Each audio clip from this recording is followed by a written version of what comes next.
Hola, buenas tardes. Empezamos un poco más tarde de lo normal en el Publidebate, como cada jueves, porque se presentó una pequeña, ¿cómo decirlo? Un impasse.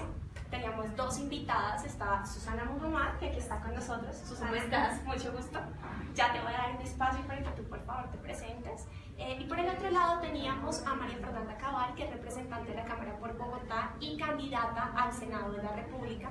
María Fernanda pues hace parte del Centro Democrático, como ustedes saben, pero se rehusó, ya estando en las instalaciones de Publimetro Colombia, se rehusó a estar sentada acá con nosotras porque ella dice que no se sienta a debatir conmigo específicamente.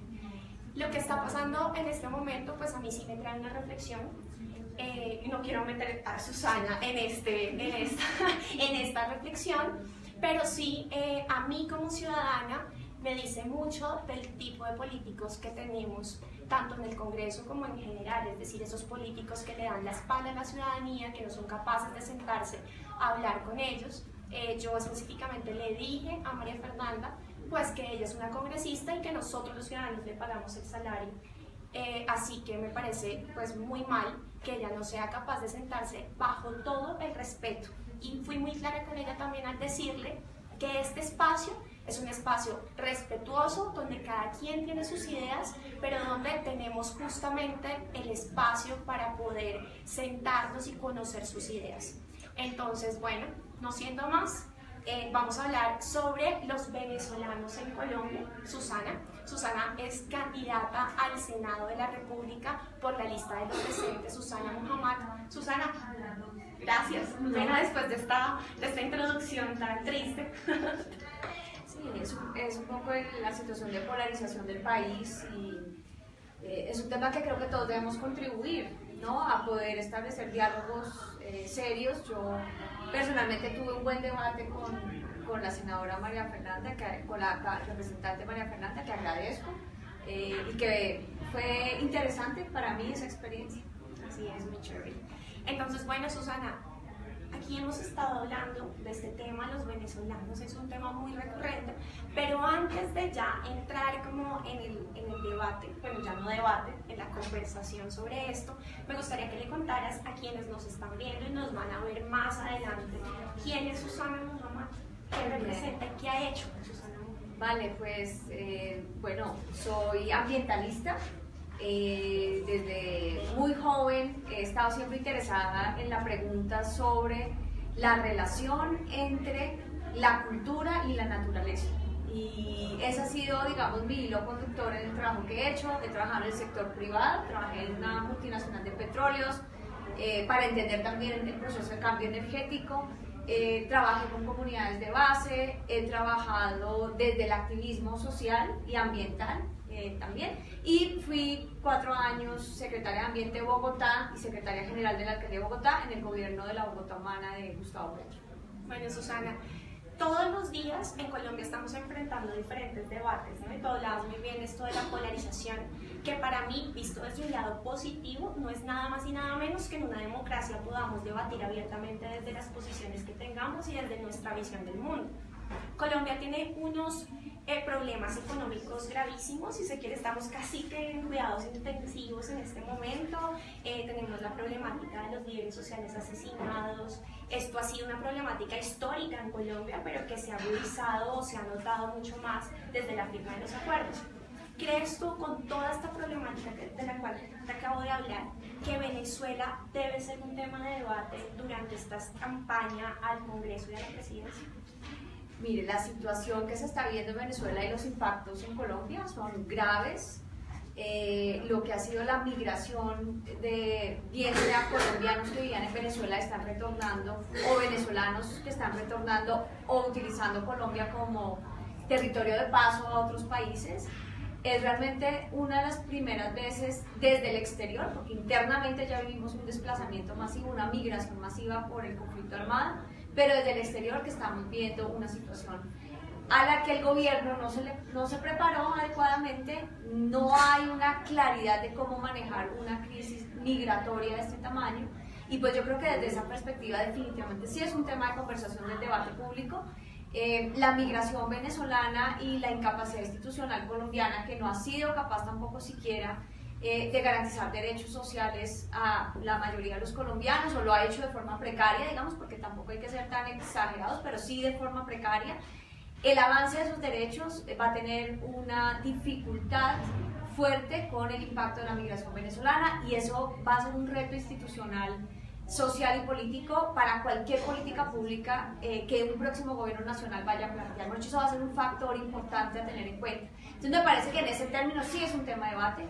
Ahora, que se vuelva una cortina de humo o distractora para encasillar ideológicamente las propuestas de los diferentes sectores, me parece que sería injusto, o ya es injusto, porque no puede ser que el análisis político en Colombia y que los ciudadanos al decidir su voto pasen por categorías simplistas que no dan cuenta, sí, como el castrochavismo, o como por otro lado que vamos hacia un fascismo. La pregunta es realmente que tengamos la capacidad de poner sobre la mesa las diferencias de las propuestas de los diferentes candidatos, tanto a la presidencia como sus bancadas al Congreso, los modelos de país que están proponiendo, y desde esa perspectiva debatirlos abiertamente para que la ciudadanía pueda decidir con su voto el modelo de país, la visión de país que quiere apoyar. Pero las cortinas de humo generalizadas, que además generan una polarización en la cual ya ni se puede discutir democráticamente, me parece que es grave. Y es terrible que justamente en esa polarización en la que hemos caído, casi que hay que disculparse por pensar de una o de otra manera, ¿no? Entonces ve uno cada vez más en las redes sociales, yo pienso aquello, pero no soy tal, no soy santista, no soy petrista, sobre todo ahorita, no soy petrista, sobre todo ellos, ¿no? Es como no puedo defender a alguien o coincidir con alguien, más bien con las ideas de alguien, porque inmediatamente eres etiquetado, eres ista de alguien, ¿no? Sigues a alguien, entonces eso creo que se ha agravado, sobre todo en estas elecciones. Susana, pero entonces con esto que nos estás contando, el castrochavismo de alguna manera y esos conceptos amañados han sido utilizados para manipular de alguna manera la información, para manipular, sobre todo en esta campaña, cada vez se ha hecho más sucia, ¿no? Pero además, algo que a mí me preocupa mucho es que cada vez más está como exacerbada la xenofobia. Si lo has notado, ¿qué piensas sobre eso? ¿Qué deberíamos hacer respecto a eso?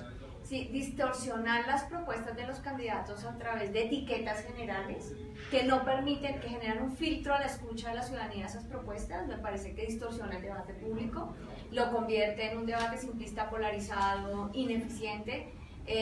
Y bueno, sabemos también que al mismo tiempo la política es pasión, la política son emociones.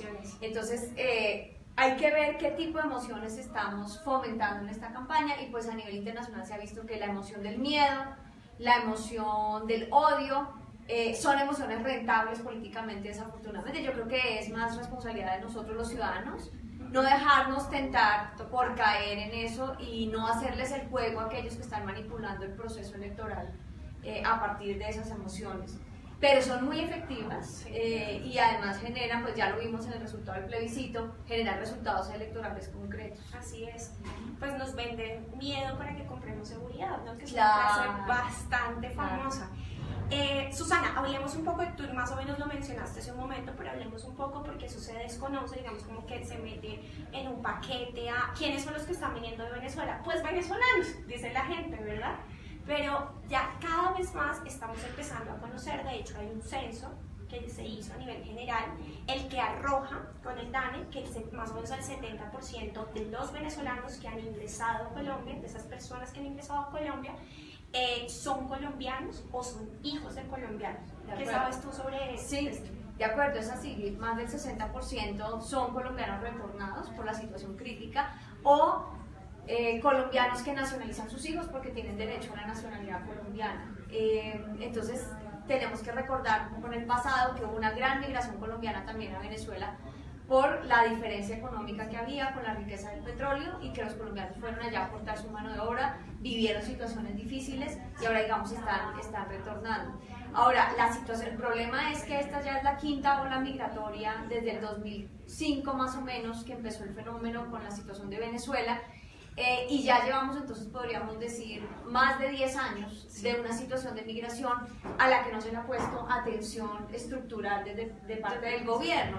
y ahorita entonces empieza a exacerbarse el fenómeno y nos coge en una situación que genera una emergencia social y humanitaria en la frontera, y que empieza a generar ya también un problema económico, porque obviamente los venezolanos generan un impacto económico al empezar a vender servicios y productos, y al tener que ser explotados también en Colombia, que genera, claro, un desbalance del mercado laboral y que está empezando a sentirse ya en las ciudades frente a los colombianos. Entonces esa disparidad económica, esa situación económica sí puede empezar a fomentar la xenofobia, la diferenciación, que creo que es lo que debemos hacer un llamado. No solo es un problema nacional, es un problema internacional, y vamos a tener que generar mecanismos transnacionales para lograr superar esta crisis. O sea, esto tiene que venir con convenciones de Naciones Unidas, más un tema que, además, hablándole un poco a los colombianos en el exterior, no se ha profundizado, que es una política migratoria integral en Colombia. Sí, porque digamos que las únicas razones, perdón por interrumpirte, pero las únicas razones por las cuales hay migraciones no solamente son estas que tienen que ver con problemas sociales, políticos o económicos, que son los que vive Venezuela actualmente, sino hay muchos otros más de los que tú sabes muy bien desde tu expertise, que tienen que ver con el cambio climático, ¿no? Entonces, como todo eso se logran esas políticas transnacionales, pues realmente sí, importantes. Y es un reto que el mundo está enfrentando, porque vemos, digamos, la dificultad de los países europeos de lidiar con la migración de los países del norte de África, de la dificultad de la guerra que se generó en Siria y que generó la ola migratoria siria a los países europeos, los problemas de diferencia cultural.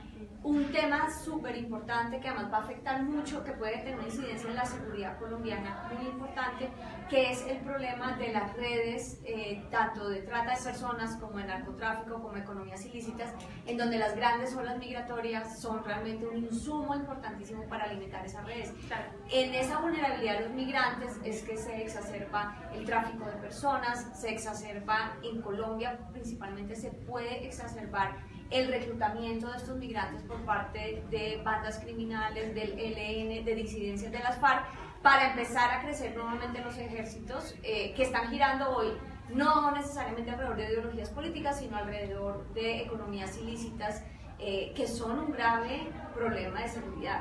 Con lo que te refieres al tema del cambio climático, ya hay registrados 64 millones de migrantes por cambio climático en el mundo, desplazamientos en lugares donde ya no hay agua, donde la desertificación aumentó. Cuando estuvimos en la cumbre del clima en París, siempre hemos hablado de la mitigación del cambio climático, la adaptación del cambio climático, pero había unos estados, los estados islas, que pusieron un tema en la cumbre y dijeron: queremos hablar sobre la reparación del daño.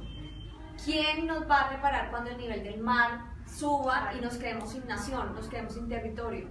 ¿A dónde vamos a ir? ¿Cómo vamos a mantener nuestra cultura? ¿Cuál va a ser el esquema internacional? Y el problema que tenemos es que la gobernanza internacional, las instituciones nacionales, mejor dicho, la lógica del Estado-Nación y los acuerdos internacionales no parecen ser hoy el modelo, ¿no? Y el modelo institucional adecuado para lidiar con el proceso migratorio, que va a ser una constante del siglo XXI, que ya empezó, y en donde no hay ninguna capacidad ni preparación, y puede llevarnos más bien como estados de anarquía, en realidad.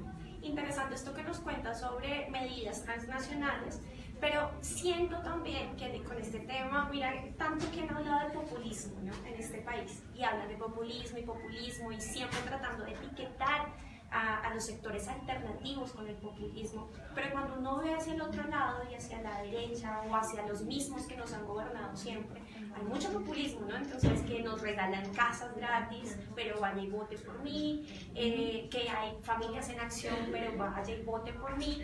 Y luego también con el tema de Venezuela, yo siento que esto está exacerbado, es decir, yo veo, por ejemplo, a candidatos como Vargas Lleras así de frente, diciendo el mundo, como de alguna manera con sus mensajes, tratando de promover, llamar al mundo, no para lo que tú dices, no para que tomemos medidas frente a, digamos, medidas de tipo más, ¿cómo lo llamarías tú? ¿Qué tipo de medidas? No, necesitamos un proceso de cooperación internacional específico para trabajar el tema de la crisis humanitaria. Porque recuerden que estos sí son bajo convenciones de derechos humanos. Los ciudadanos tienen derecho a la migración y al refugio cuando las condiciones en su país están generando, como pasa en hoy en Venezuela, pues situaciones de hambre, etc. En la diferencia con candidatos como justamente Vargas Lleras y el populismo de derecha, usando además también para desviar la problemática real, que es la corrupción, por ejemplo, en un país como este, y ya como no están las FARC, entonces están usando Venezuela de alguna manera y promoviendo a nivel internacional lo que creo yo puede ser una intervención militar, que es muy diferente a sentarnos, digamos, y ver qué más podemos hacer. ¿Tú qué crees que nosotros como ciudadanos y ustedes como candidatos deberíamos hacer para que esto no sea utilizado de esta manera? Yo creo que es profundizar en la reflexión y realmente contrastar las políticas y las opciones del país. No solo que nos están prometiendo o que está en el debate público electoral, sino lo que ha pasado antes. Por ejemplo, si uno compara las políticas económicas del gobierno de Venezuela con las del gobierno de Colombia en los últimos 16 años, pues son muy parecidas.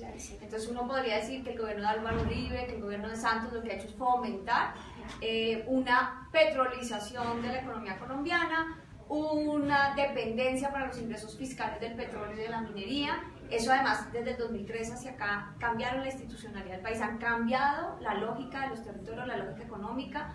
Aquí ha descendido la industria, aquí ha descendido la producción agrícola y lo que ha aumentado es la explotación petrolera como ingresos de divisas para el presupuesto nacional. O sea, el Estado colombiano se ha vuelto dependiente del petróleo para poder pagar su cuenta fiscal, para los ingresos fiscales. Es lo mismo que ha pasado en Venezuela, no desde hace 16 años, sino desde los años 50, de los años 30, cuando descubrieron el petróleo. Un país absolutamente dependiente del petróleo, con una gran riqueza petrolera, pero que no utilizó esa riqueza como otros países petroleros para diversificar su economía, generar industria, generar agricultura, y hoy obviamente Colombia y Venezuela han vivido una situación similar, que es la enfermedad holandesa. ¿Qué es la enfermedad holandesa? Dependemos tanto del petróleo que acabamos con otros sectores productivos, claro, porque revaluamos el peso, se vuelve más barato importar que producir. Entonces en Colombia hemos reemplazado producción agrícola por importación de alimentos, igual que pasó en Venezuela, eso, digamos, la polarización política venezolana, que ha sido, mejor dicho, la corrupción y la incapacidad de las élites venezolanas, tanto de derecha y de izquierda, tienen que ver mucho también con el esquema político colombiano. Esta polarización que estamos viviendo hoy nos lleva a unos populismos que nosotros debemos realmente reflexionar sobre la política que nos están proponiendo y no dejar nosotros como sociedad caer en ese juego, porque podemos terminar en el mismo juego que hay en Venezuela. O sea, la incapacidad de la oposición venezolana, la falta de legitimidad de esa oposición, ahora los abusos de poder del gobierno venezolano, la destrucción democrática de Venezuela por parte del régimen de Maduro, pues es algo que más o menos casi que vivimos en el gobierno de Uribe. Eso te quería preguntar, ¿cómo ves nuestras garantías democráticas? Por ejemplo, ¿qué estamos viendo después de la firma de los acuerdos? Cuéntame, porque yo sí siento que aquí señalamos todo el tiempo, sobre todo desde el gobierno de Uribe, que fueron 8 años de todo el tiempo, todos los medios, y él dirigido hacia Venezuela, hacia Chávez y demás, ahora con Maduro, todo el tiempo, yo no sé si tú has notado, pero los noticieros en Colombia, además de tener una sección internacional que uno diría, bueno, en la sección internacional pues me hablarían de Venezuela porque Venezuela no hace parte de este país. No, tienen una sección dentro de las noticias de nosotros, nacionales, para hablar solamente de Venezuela. ¿Y qué está pasando en el país? Sí, o sea, son aspectos también en tener cortinas de humo. O sea, nosotros tenemos que recordar, es que se nos pierde la memoria en época de elecciones, pero nosotros tenemos que recordar que aquel gobierno que intentó acaparar los 3 poderes públicos, que intentó dominarlos, además utilizando las agencias de inteligencia del Estado, como la experiencia en las que trató de acabar con la oposición política, que trató de controlar los medios, que con las chuzadas del DAS, que compró magistrados, que intimidó magistrados, que interceptó procesos políticos, que cambió votos por Familias en Acción, por que subsidios, cambió votos por notarías y además se hizo reelegir a partir de un fraude que además está ya en la justicia demostrado, y que intentó volverse a hacer reelegir por tercera vez cambiando la constitución, fue el gobierno Uribe. Entonces, que eso además ha sido inaudito en la historia política de Colombia, pero hoy ellos lanzan cortinas de humo a partir del proceso de Venezuela para decir que son lo que ellos llaman el castrochavismo, que es todo lo que no sea ellos. Exacto. Porque tampoco hay una definición de qué es eso, pero ahí entra desde el gobierno Santos hasta las FARC, más o menos. Todo lo que no sean ellos es castrochavista, es izquierda, esa polarización infantil. Lo que es una cortina de humo para que olvidemos quién fue el gobierno militarista que intentó quedarse con las 3 esferas del poder público y dominarlo para sus intereses. Y yo lo traería un poco más hacia este lado, cuando hablamos, por ejemplo, vamos a hablar de 2 temas de cambio radical, por ejemplo. Yo, sinceramente, Susana, tampoco quisiera convertirme en La Guajira. La Guajira ha estado en manos de cambio radical. Hayan muerto cientos de niños de hambre por las políticas y por la corrupción que hay realmente en La Guajira a manos de estas personas. Por otro lado, Cambio Radical haciendo campaña para Vargas Lleras con la plata de nosotros pública, y lo dice públicamente, en este país no pasa nada. Y por otro lado también dice públicamente que él fue el que hizo como si hubiera sacado acá se hubiera sacado la mano del bolsillo y tome y les construyó sus casas, ahora denme votos. O sea, yo pregunto si esto realmente es o no es populismo de derecha y es o no es una manipulación. Además, si tú vas a ver también, no solo en el gobierno de Uribe, uno lo ve en la realidad. Ellos quieren la presidencia, el Congreso y las mayorías, quieren los órganos de control también, porque también hacen parte, los medios. Entonces, realmente yo creo que estamos mirando mucho afuera cuando la casa la tenemos muy desorganizada. Sí, es una cortina de humo que me parece que en la frontera política no es izquierda-derecha, porque ahí está la cortina de humo, digamos, esa es la trampa. Entonces nosotros somos hechos, y la frontera política tiene que ver, y eso además permea a la izquierda y la derecha, eso hay que decirlo, es quienes utilizan el poder público para el interés privado en particular y quienes están proponiendo el Estado como herramienta para generar bienestar social. O sea, la frontera política es entre los que están con los que utilizan la corrupción, ¿no? Como, la corrupción no es un problema, la corrupción es la forma de ejercicio del poder de las prácticas. No son las prácticas, la forma de ejercicio del poder. O sea, para poder mantener el poder es funcionar la corrupción. Entonces, y llamarnos a todos a que somos corresponsables de esa corrupción. Porque me he encontrado casos muy interesantes ahora recorriendo el país donde la gente, digamos, a nivel nacional lo está más o menos viendo, y entonces dicen, no, este candidato es corrupto, este no es corrupto, bueno, lo está viendo. Pero cuando vamos a la lógica local, dicen, no, yo sí voy a votar por este congresista de la política tradicional porque es que él le garantizó el trabajo a mi hermana, o porque si no pierdo el contrato tal, o porque estoy en el negocio del DJZ. O sea, acomodados de alguna manera. Estamos. Yo creo que debemos como sincerarnos y saber que todos nosotros alimentamos ese sistema corrupto. Es verdad. Al supeditar el poder político que podríamos tener para el bienestar público a privilegiar nuestro interés particular. Incluso con cosas que parecieran sencillas, ¿no? Pero estamos tan acomodados que muchas veces no salimos a votar.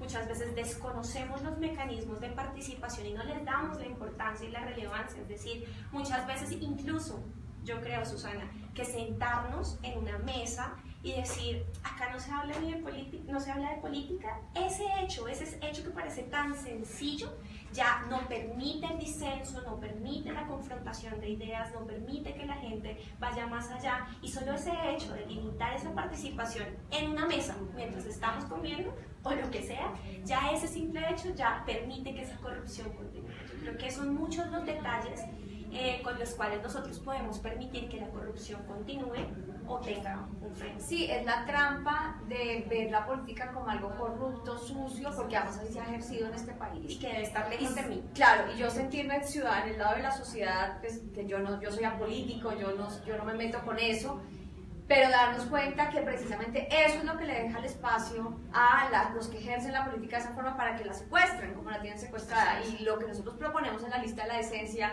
como ciudadanos, como activistas, es que nos toca recuperar la política para nosotros, para lo público, para las mayorías. No dejar esa política secuestrada. Y eso pasa por construir poder social, y ese poder social se construye cuestionando, viendo la política desde nosotros primero, no desde los políticos. Entonces, cuando nosotros hablamos de política decimos, no, es que yo soy uribista, yo soy petrista, yo soy fulano, yo ya ahí me meto en un sistema de división social. Si podemos empezar a hablar de nuestros intereses, nuestras agendas y luego empezar a ver cómo los proyectos políticos que están en marcha, esas agendas programáticas, las representa el uno, el otro, podemos, y también nos atrevemos a entrar nosotros mismos a la política a proponer esas agendas, pues estamos empezando a romper un poco ese sistema maquiavélico que hemos construido. Lo triste es que la política se ha vuelto un chantaje, juegan con el hambre de la gente, juegan con la necesidad de la gente vende su voto y al vender su voto el político ya le pagó y después el político va por su contrato, va por su botín en el Estado y ya, como dice la gente en territorio, ay, me dicen, Susana, pero si usted queda elegida tiene que volver al territorio. Pues claro que tenemos una agenda común, dicen, no es que ellos vienen y luego se van y nunca aparecen. Pues claro que no aparecen, no es que ya le pagaron el voto, ustedes ya le retribuyeron y ahora el Estado se vuelve un momento privado, un botín para lo privado y pues la gente se queda sin lo que son sus derechos. En definitiva, tenemos que estar más involucrados y entender que esto es un tema de corresponsabilidad, ¿no? De cómo cogobernamos al final nuestro propio destino, ¿no? El destino de todos. Sí. Susana, en 30 segundos, por favor, resumen los venezolanos en Colombia y qué debemos hacer como Estado. Bueno, eso es una gran pregunta, yo no puedo decir que tengo la respuesta, pero no sería... Pero bueno, primero creo que debemos avanzar en una política migratoria integral, o sea, presumiendo lo que va a pasar, que esto que estamos viendo desde Venezuela hoy va a ser más continuo por otros fenómenos a nivel internacional. Y allí los colombianos en el exterior tienen mucho que aportar, tanto los colombianos que salen como los inmigrantes que van a llegar, que sería una política integral. Segundo, necesitamos un plan serio, complejo, con recursos y con ayuda de agencias internacionales y otros países para la situación humanitaria de la frontera, que es ya. Y eso incluye además al gobierno de Venezuela, porque no podemos decir que entonces el gobierno Santos no habla con el gobierno de Maduro frente a semejante situación. Primero tenemos que pensar en la situación de los niños, de la gente, la situación humanitaria. Y tercero, si seguimos en este modelo económico, esto se nos va a volver una bomba de tiempo, se nos va a volver un incremento de las economías ilícitas y se nos va a volver un problema de xenofobia. Sí. Por eso yo sí los llamo a que analicen las propuestas económicas de los candidatos, donde nos están proponiendo aumentar un modelo económico extractivista que nos va a llevar a destruir los otros sectores de la economía, o donde nos están promoviendo o nos están proponiendo que reforcemos la agricultura, reforcemos la industria, aumentemos la capacidad de generación de riqueza de este país de forma democrática para que haya más riqueza que podamos entre todos socializar. Hoy nos la pasamos socializando la pobreza y con la situación que se viene, la migración venezolana se va a volver más aguda. Entonces, si hay una decisión política que tomar, yo los invito a participar, a que piensen, vean las propuestas, no se dejen llevar por cortinas de humo y verán que salimos adelante, seguro que sí. Tú acabas de decir algo muy importante sobre la socialización de la riqueza y yo lo he dicho últimamente mucho en mis redes y hablo justo en este debate de qué es populista y qué no es populista, ¿no? Y la gente cree a la larga que las personas de sectores alternativos lo que están pidiendo es quítenle a los que son ricos para darle a los pobres como un tema de choque y si se quiere, lucha de clases. Pero lo que yo por lo menos veo y lo que intento promover es que justamente el ejercicio de gobierno y el ejercicio político y participativo tiene que tender a esa socialización de la que tú hablas, es decir, no a quitarle a unos para darle a otros, es como a los extrabajadores de armas de Bogotá, ¿no? Entonces le quitan el trabajo a unos y hay gente que dice, pero si le están dando a otros, esa no es la idea. La idea de un buen gobierno es saber cómo equitativamente le generas oportunidades y distribuyes esa riqueza de la que tú hablas. Susana, cuéntame ahora cuál es el enfoque de tu trabajo para que ya cerremos esta conversación. Ya cerramos con Venezuela, ahora cuéntanos cuál es el enfoque de tu trabajo legislativo de ser elegida. Bueno, quería hablar un poco del populismo, pero vamos a avanzar a lo otro después. Y ahorita lo puedes cerrar, bueno, como una reflexión. Sí, bueno, yo como ambientalista y con un trabajo integral entre la sociedad que tenemos y el contexto ambiental en el que vivimos, quiero llegar al Congreso a hacer un control político férreo a los proyectos, planes y programas del gobierno y cómo impactan o no los ecosistemas estratégicos. y no visto desde puntos específicos de los ecosistemas, sino las conexiones entre ecosistemas que nos garantizan el agua, el aire, el suelo. Por ejemplo, ¿qué significa hoy? Que la falta de política del gobierno en regiones como el Guaviare, el Caquetá, eso que llamábamos los territorios nacionales, con la salida de las FARC, esté generando una toma del poder por economías ilícitas que están destruyendo el territorio. La deforestación allí ha aumentado un 44%. La destrucción de ese territorio tiene un impacto estratégico en el agua que llega a Bogotá, porque la humedad de la Amazonía es la que viaja por el aire en realidad, viene como neblina a los páramos y de allí es que los páramos captan el agua, que le dan agua a los Andes y que proveen el 75% de los acueductos. Además de fortalecer nuestros sistemas de bosque altoandino y de páramo, no podríamos tener agua si no tenemos una Amazonía en donde la deforestación pare. Entonces esa conexión ecosistémica es la que debemos ver. Hoy en día eso no son la forma como el gobierno organiza ni la infraestructura, ni la agricultura, ni las formas del territorio. Lo ven es como proyectos. Entonces dicen, vamos a ver si este proyecto tiene un impacto ambiental. Y aquí Cuenca Arriba, otro proyecto, a ver. No, tenemos que entender estratégicamente la conexión ecosistémica, cómo la tenemos que preservar para garantizar esos servicios ecosistémicos y eso que implica para la infraestructura, para la agricultura. Ese es el control político que yo quiero hacer. Segundo, quiero investigar y denunciar y visibilizar la conexión política entre esas economías ilícitas, élites políticas tanto de las regiones y élites económicas, porque no nos pueden venir a decir que entra una draga a la mitad del Chocó, en la mitad de la selva y nadie vio cómo entró la draga, que están destruyendo comunidades enteras con la minería ilegal de oro y nadie se entera, que están contaminando los ríos de mercurio y no hay política pública, nadie sabe. No es porque no se sepa, no, es porque hay complicidades que es necesario develar para que nosotros podamos, digamos, limpiar un poco el sistema. Y además me parece que se está volviendo urgente ese debate porque es el factor de inseguridad más álgido que yo veo para el futuro de Colombia. Ya sabemos, por ejemplo, el acaparamiento de tierras con dineros del cartel de Sinaloa en el sur del país.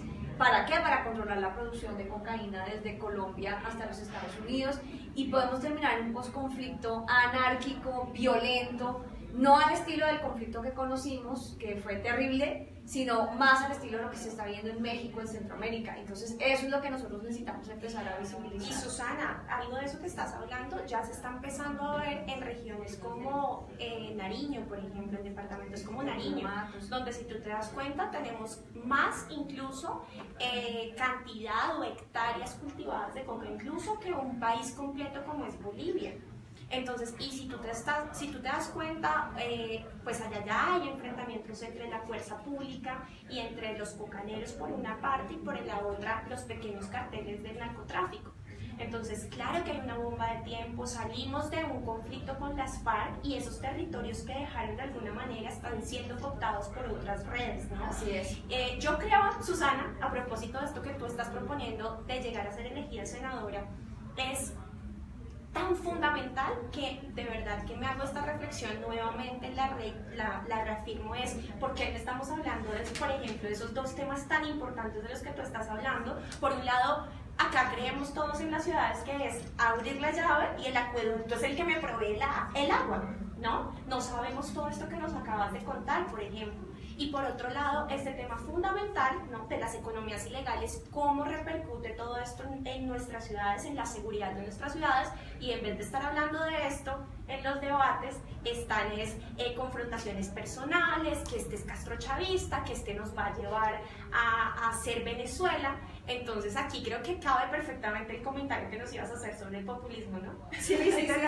Y un poquito como reforzando los proyectos legislativos que quiere impulsar, es un proyecto de páramos y ecosistemas estratégicos, un proyecto de ley alrededor de áreas protegidas y cómo las gobernamos, y un proyecto forestal. Pero lo que me di cuenta en un debate que hicimos con candidatas, además muy bonito del Foro Nacional Ambiental, candidatas mujeres al Senado de diferentes partidos, es que hubo varios puntos en los que coincidíamos. O sea, yo creo que el tema ambiental puede ser un tema de confluencia de diferentes sectores políticos, por lo menos hasta cierto, creo que el de la minería si no logramos tener no confluencia porque hay intereses diferentes. Pero bueno, sobre el tema del populismo, mire, ¿yo qué siento? Pues la democracia es de la gente, las agendas públicas son de la gente, son del pueblo. exige. Sí, que haya agendas públicas del pueblo y que la gente pueda exigir y movilizarse es populismo, pues me parece una bonita manera de llamarlo. Sí, no, eso no tiene. El problema es cuando los estamentos de gobierno toman decisiones que no van en el interés público para fomentar sus propias agendas. Entonces me parece que populismo es lo que tenemos ya hoy. Así es. Pero que la participación de la ciudadanía, la movilización ciudadana, la incidencia en las agendas públicas, el que la gente se empodere, se llame populismo despectivamente, me parece una distorsión democrática. Incluso decir que porque los pobres son los que están en este momento llamados a justamente ir a las urnas, a llenar plazas incluso, entonces porque son pobres, ¿eso quiere decir que es populismo? O sea, eso sí es una discriminación, como si la gente Ajá. no tuviera cerebro, sin importar cuánta plata tienen en el bolsillo. Todos tenemos derecho, y la gente del pueblo colombiano tiene capacidad de pensar, tiene capacidad de decidir. Muchísimo. Y esperamos que la ejerzan y que piensen un poquito. De ahí lo importante, Susana, en que yo no creo que el votante sea ignorante, como dicen, ¿no? Y lo dicen de manera despectiva. Yo lo que creo justamente es que el colombiano, y cada vez más, porque gracias, afortunadamente, mira, tenemos este espacio donde podemos estar de manera digital. Afortunadamente, esto ha permitido que mucha información fluya. Y de alguna manera, ese es el problema del voto, que para mí no es libre cuando la información está sesgada. A mí no me interesa dirigirle a nadie el voto, decirle, oiga, vote por derecha o izquierda porque es que yo soy de tal y yo creo que así es que debe ser. A mí eso no me interesa, Susana. Yo creo que realmente cada vez más quienes estamos en este ejercicio, lo que deberíamos promover es que la gente tenga ese abanico de información completa, y que con esa información completa la gente tranquilamente puede tomar su decisión, la decisión que mejor se ajuste tanto a sus valores como a sus necesidades. Sí, de acuerdo, y creo que la gente lo puede hacer ese ejercicio. Muchas gracias, Susana, por haber estado acá con nosotros. Acá pues ya la invitación es a que todos, por favor, pues promuevan esta conversación que he tenido con Susana. Qué lástima que María Fernanda Cabal no haya podido estar acá con nosotros. Realmente creo que hubiera podido ser un muy buen debate.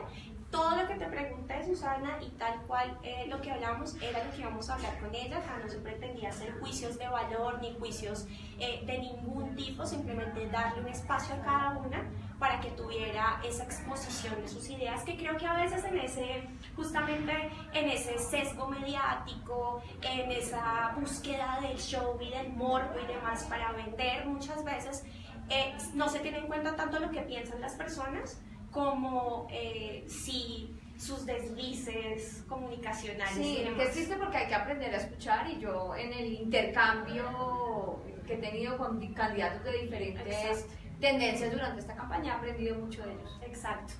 Yo creo que eso es lo interesante, darnos la oportunidad de escuchar al otro. Cada quien tiene sus argumentos y todos son respetables, no como me dijo la candidata hace un momento de frente, me dijo que lo que yo pensara pues no era respetable porque yo no tenía ni el conocimiento ni la edad. Entonces creo que sí, que hasta lo que ella opina, por ser muy diferente a mí, lo que opino yo, lo que opina cualquier ciudadano en la calle, es importante, y por eso estos espacios lo son, justamente, porque son realmente democráticos, donde todos podemos entrar, pues los que... Bueno, entonces también tienen sus cosas, los que quieran entrar y poder comentar. Entonces, los esperamos en un próximo Publidebate, el siguiente jueves. Susana, entonces muchas gracias nuevamente por estar acá. Ojalá los debates y todo lo que tenemos que hablar de Venezuela, cómo impacta eso en nuestra economía y en nuestro país, pero y ver cómo le generamos, ¿no?, con solidaridad, mucha solidaridad a los venezolanos, les generamos unas buenas condiciones, pero no se puede venezolanizar cada cosa que digamos para tapar con un dedo lo que viene pasando en nuestro país. Sí, y memoria. Vale. Gracias. Gracias, Susana. Gracias a ustedes.